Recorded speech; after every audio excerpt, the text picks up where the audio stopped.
நம்ம ஏன் முதலமைச்சர் ஆக முடியாது? நம்ம ஏன் இந்தியாவின் பிரதமராக ஆக முடியாது? அதை தனித்து நின்று வெற்றி பெற்ற வரலாறு நமக்கு இருக்கு. திருமதி ஆம்ஸ்ட்ராங் அவர்களை வெற்றி பெற வைத்து சட்டமன்றத்தில் அனுப்புவதுதான் அது நம்முடைய திட்டமாக இருக்க வேண்டும். இப்பயே முடிவு பண்ணலாம், திருவள்ளூர் தொகுதியில் முடிவு பண்ணிக்கலாம். ஓகேவா? இறங்கலாம் பாரு. வெற்றி தோல்வி மேட்டரே கிடையாது. என்ன சொல்றீங்க?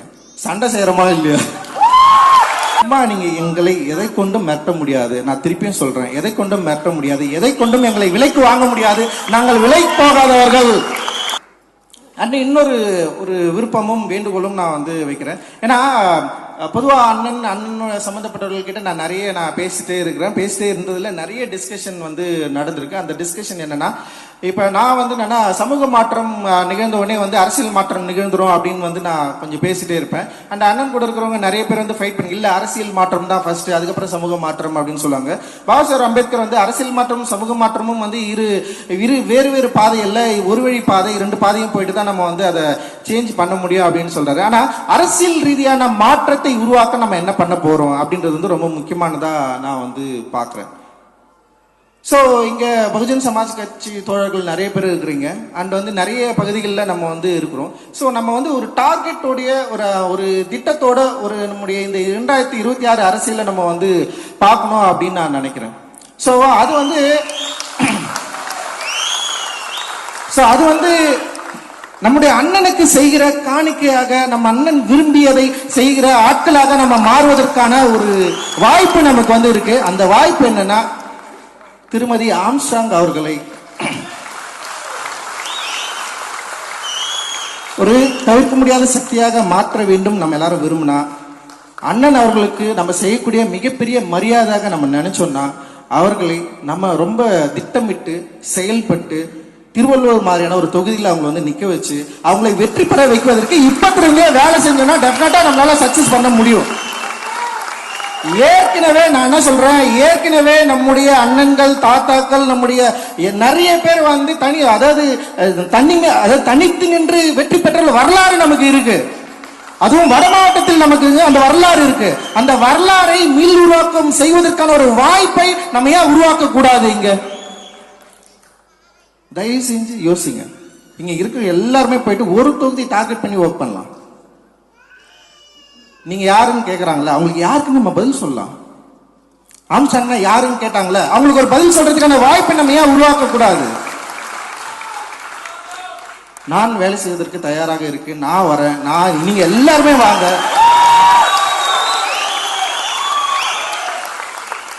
இப்பயே முடிவு பண்ணலாம், திருவள்ளூர் தொகுதியில் முடிவு பண்ணிக்கலாம். ஓகேவா? இறங்கலாம். கன்ஷிராம் அவர்களை போல திண்ணையா போயிட்டு உட்காரலாம், தெருவா உட்காருங்க. கிட்டத்தட்ட 2 வருஷம் இருக்கு. நல்லா சொல்ல, நல்லா புரிஞ்சுங்க. 2 வருஷம் இருக்கு. ஒரு 2000 பேர் இருக்க மாட்டீங்களா? 20,000 பேர், எவ்வளவு பேர்? எல்லாருமே ஒரு தொகுதியில போவோம், எல்லாருமே வேலை செய்வோம். பாரு, வெற்றி தோல்வி மேட்டரே கிடையாது. என்ன சொல்றீங்க? சண்டை செய்யறமா இல்லையா?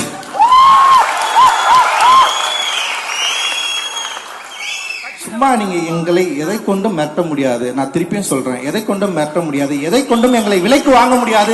நாங்கள் விலை போகாதவர்கள். அதான் சொல்றாரு கன்ஷிராம் கைக்கூலிகளின் காலம்னு ஒரு புத்தகம் இருக்கு. எல்லாம் தயவு செஞ்சு படிச்சிருங்க. கைக்கூலிகள் எங்க இருக்கிறாங்க, என்ன பண்றாங்க, என்ன பண்ணிட்டு இருக்காங்கன்னு சொல்லிட்டு பயங்கர கிளியரா பேசியிருக்காரு. சோ கன்ஷிராம் வழியில் நீங்கள் கைக்கூலியாக மாறாமல் இருப்பதற்கு ஒரு மிக அற்புதமான திட்டத்தை நம்ம உருவாக்க வேண்டியது இருக்குது. அந்த திட்டம் என்னவென்றால், திருமதி ஆம்ஸ்ட்ராங் அவர்களை வெற்றி பெற வைத்து சட்டமன்றத்தில் அனுப்புவதுதான் அது நம்முடைய திட்டமாக இருக்க வேண்டும். அவங்க வரமாட்டெல்லாம் சொல்லுவாங்க, அதனால பத்தி நம்ம கவலைப்பட வேணாம். தயவு செஞ்சு அவங்க வரணும். அண்ணி நீங்க வரணும், நீங்க நிக்கணும், நீங்க வெற்றி பெறணும். அந்த வெற்றிக்காக நம்ம எல்லாரும் உழைக்க வேண்டிய அவசியமும் தேவை இருக்கு. அண்ணனுக்கு நம்ம செய்ய வேண்டிய அந்த லெகசி இருக்குல்ல. ஆம்ஸ்ட்ராங் அண்ணன் ஒரு ஆள் இருந்தார்ல, பெரம்பூர்னு ஒரு அண்ணன் இருந்தார்ல, எந்த பிரச்சனையா இருந்தாலும் போனாலும் என்னப்பான்னு கேட்டார்ல, என்ன பிரச்சனைன்னு கேட்டார்ல. ஒரு பிரச்சனைன்னா அவர் நேரம் வரணும்னு 10-15 வழக்கறிஞர்கள் அமுச்சு விட்டார்ல, எல்லாரும் பயப்பட வச்சார்ல, அலற விட்டார்ல.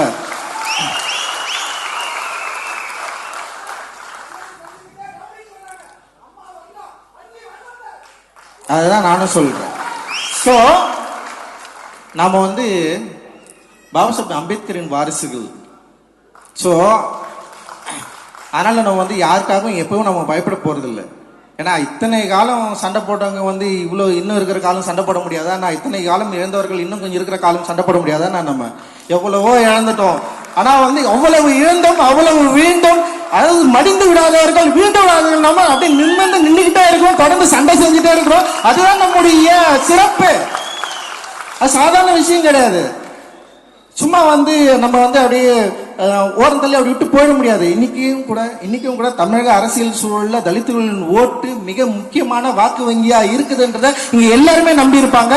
யாராலையும் மறக்க முடியாது, மறுக்கவும் முடியாது, அதை வந்து ஒதுக்கி தள்ளிவிடவும் முடியாது. சோ யாரும் ஜெயிக்கிறப்ப ஏன் நம்ம ஜெயிக்க கூடாது?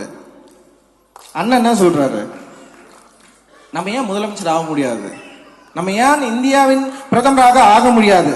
நம்ம ஏன் இந்த நாட்டை ஆள முடியாதுன்னு ஒரு கேள்வி இருக்குல்ல, இது கன்சினாவோட கேள்வி தானே, பாபா சாஹேப் அம்பேத்கரின் கேள்வி தானே. நம்ம ஏன் ஆக முடியாது? ஏன் முடியாது? இந்தியாவில் 3% இருக்கிறவர்கள் இந்த நாட்டை ஆளும் போது நம்மளால ஏன் ஆள முடியாதுன்னு நான் கேட்கிறேன். நான் சோ இந்த நாட்டை ஆளக்கூடிய எல்லா எண்ணங்களும் பண்பும் இந்த மக்களை ஒன்று சேர்க்கக்கூடிய பாபா அம்பேத்கருடைய எண்ணமே வந்து என்னன்னா பிசி எம்பிசி ஓசி எல்லாரையும் ஒன்று சேர்த்து ஒரு பெரிய அரசியல் சக்தியை உருவாக்கணும்னு விருப்பப்பட்டாரு. ஆனா அந்த விருப்பம் உடைக்கப்பட்டது. ஒவ்வொரு டைமும் உடஞ்சு இன்னைக்கு வந்து எல்லாருமே எதிரெதிர் அணியில் இருக்கிறோம். சோ நம்ம இன்னைக்கு ஒரு முக்கியமான இடத்துல வந்து நிக்கிறோம் நான் நினைக்கிறேன். அந்த முக்கியமான இடத்துடைய ஒரு தீர்வா ஒரு முடிவா 2 விஷயம் எடுத்துக்கலாம். ஒண்ணு, அண்ணனுடைய படுகொலைக்கு காரணமாக யாரும் இந்த சட்ட தண்டனையில் இருந்து விடுபடவே கூடாது. எந்த அரசியல் காரணங்களை கொண்டும் எந்த அரசியல் சலுகைகள் கொண்டும் அவர்கள் தப்பித்து விடக்கூடாது. அந்த யாரா இருந்தாலும் அவர்களை உள்ள கொண்டு வரதுக்கு நம்ம தொடர்ந்து ஒரு பெரிய ஒரு ஃபைட்டை வந்து நம்ம பண்ண வேண்டியது இருக்கு. அந்த சட்ட ரீதியான ஒரு போராட்டத்தை நம்ம தொடர்ந்து நிகழ்த்த வேண்டிய தேவை இருக்கு. அதே நேரத்தில் அரசியல் அதிகாரத்தில் நமக்கான பங்கு என்ன, ஆம்ஸ்ட்ராங் அண்ணன் விரும்பிய பங்கு என்ன, அந்த பங்கை, அந்த பிரதிநிதித்துவத்தை, அந்த பவரை உருவாக்க வேண்டிய தேவை நமக்கு இருக்கு. அந்த தேவையின் அடிப்படையில் நம்ம செயல்பட வேண்டிய நமக்கு ஒரு மிக முக்கியமான கடமை இருக்கு. அந்த கடமை திருமதி ஆம்ஸ்ட்ராங் அவர்களை சட்டமன்றத்தில் அனுப்புவது மூலமாக நம்ம வந்து ஆரம்பிச்சு வைக்கலாம் அப்படின்ற ஒரு வேண்டுகோளோட ஒரு கட்டளையோட உங்ககிட்ட இருந்து நான் விடைபெறேன். ஜெய் ஹிந்த்.